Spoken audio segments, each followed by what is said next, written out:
There is this film out, Everything or Nothing, The Untold Story of 007, you know, because there are all these celebrations. We should definitely do a concert about this, which on one level is a sort of extended DVD extra, this kind of thing you get on a sort of Bond box set. And it is the history of Bond, and basically it's about Eon, who get their name from Everything or Nothing, the Saltzman Broccoli company. And this is their Spy Who Loved Me. It's about their relationship with James Bond and the way in which they kind of fell in and fell out of love with James Bond. There is also, you know, the sort of the villainous characters. We've got Kevin McClory, who was the guy who won the case for credit for having co-written Thunderball, and then later came back to make the rival Bond movie, Never Say Never Again, which Sean Connery then went over, you know, effectively to the Smirch side and made a rival Bond movie. So what we get is definitely an in-house production. It is the view from the relationship of Saltzman and Broccoli. It's absolutely their version. But you get nothing about the Monty Norman John Barry thing. It's like they are the keepers of the Bond flame, and we get contributions from all the major ones other than Sean Connery, and you hear from each one of them about how they individually approach roles. One of the best interviews, we'll play you a clip from this, is from the much maligned, not least by me, George Lazenby. Here's George Lazenby talking about how he landed the role of James Bond in the best James Bond movie, On Her Majesty's Secret Service. So I went off and I got a suit that Connery didn't want. Where were you measured for this, bud? My tailor, Savile Row. I got a Rolex watch. I went to Connery's barber. You like close shaves, don't you? All I had to do was get past this feisty female at the desk. And I waited outside the door. As soon as she bent down behind the desk, I just bolted past her and up the stairs. and she's going, wait, hey, come back here.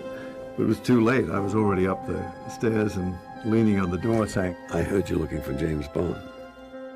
Harry says, where have you acted? Because we never heard of you. I said, well, I was acting in Germany and Russia, Czechoslovakia. Oh, I did a film in Hong Kong. Every place I thought they couldn't check on. Harry was impressed. Can you be here at 4 o'clock tomorrow? I was so scared. I think, I'm way over my head with these guys. Which indeed he kind of was, and of course he then proved it. Yeah, he lasted one movie. He says himself, it is a very open interview in which he says, I went to my head and I did all this stuff and it didn't work out and blah blah blah. And of course, what then happened was that they had to go cap in hand back to Sean Connery.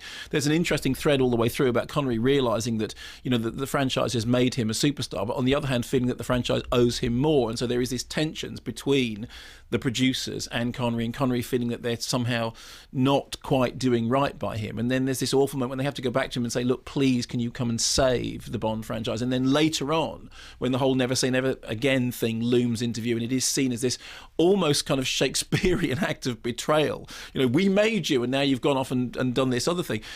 Roger Moore comes across as terribly self-aware. Timothy Dalton does that thing about talking about bringing Bond back to its gritty roots, which of course at the time didn't work at all, but actually did to some extent lay the groundwork for what's now happening with the Daniel Craig movies. I still think that Daniel Craig is the best Bond. I think he's the one who plays it the best, plays it closest to the Fleming thing. Obviously, all the way through the story, we hear about Fleming, and who is this kind of eminence grise in the back. Yes, he's the author of the books, and yet somehow he never really enjoys the full success of Bond as we now know it. There's demons in the cupboard. There's his life is not entirely without its problems. Plus there are the lawsuits going on all the time, and all this stuff is dealt with in the background.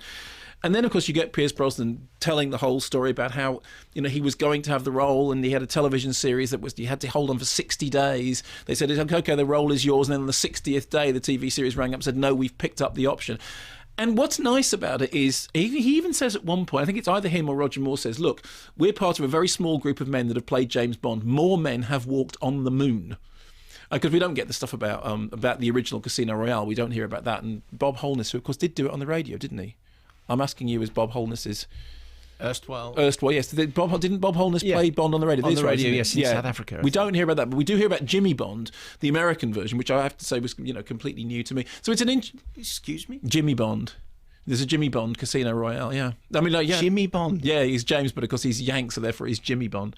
So it's an interesting... If it had turned up on a Blu-ray box set... Jimmy Bond Jr.? No, just Jimmy Bond. Okay. You'd go, it's a great DVD extra. I'm not sure that you'd go out of your way to go to the cinema to see it, but with everything being as Bond-tastic as it was a very good... It was an interesting primer, although it has to be said, it is definitely the view from within the Eon empire. But that's perfectly fine.